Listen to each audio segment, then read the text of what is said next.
Our goal here today is not about blame or retribution. It's about change. Change that only comes from transparency and accountability. Families of those killed in the Oxford High School shooting stand united in once again calling on the state to do an independent investigation. Good evening, everyone. Thanks for joining us. I'm Mike Woolfolk. Stella is off tonight. Those families have been asking for an independent probe for close to 3 years now. The Oxford School District hired a private firm to investigate, but the families say they want full transparency, saying the private firm didn't have subpoena power, and therefore some people didn't provide information about what they knew leading up to and after that shooting in November 2021. Mid-Michigan Now's Courtney Bennett is here with more on this. What exactly are the families asking for now, Courtney, and is the state listening? Mike, the families are calling for the state to do a full review of the shooting, and they are asking the Attorney General's office to open up the investigation. This morning, they stood in solidarity alongside people from the community, including the Oakland County Sheriff's and prosecutors' offices. And tonight, we are hearing a response from the Attorney General. 3 years of fighting with our government to investigate this tragedy in full so we can drive change.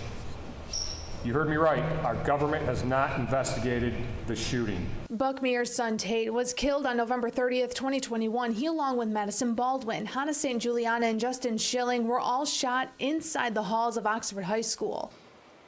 This investigation of the Oxford shooting would be the opportunity to pull together all the disparate data and fill in the blanks and missing pieces, to establish a data-driven base to create real countermeasures. Steve St. Juliana expressing frustration. He lost his daughter Hannah in the shooting. St. Juliana says they have asked for meetings with the governor and AG's office. He has even asked Oakland County Prosecutor Karen McDonald to explain why Attorney General Dana Nessel says her office can't investigate. But recently, she provided me with a memorandum laying out the reasons why her office believes the AG does have the authority to conduct an investigation. Over the course of 3 years, we've asked the AG's office about an investigation. She offered it to the Oxford School Board and was denied multiple times. Then this past August, the school board voted to allow an independent review of the shooting. Just by asking for the investigation, it's kind of not enough for us, because we don't want to get in a situation where now state tax dollars have been utilized to further review this matter, and we end up in the exact same place that we were before with literally no further information at all whatsoever. I don't think anybody wants that. Nessel says the Oakland County Prosecutor's Office and the Sheriff's Office have not formally requested an investigation into the shooting.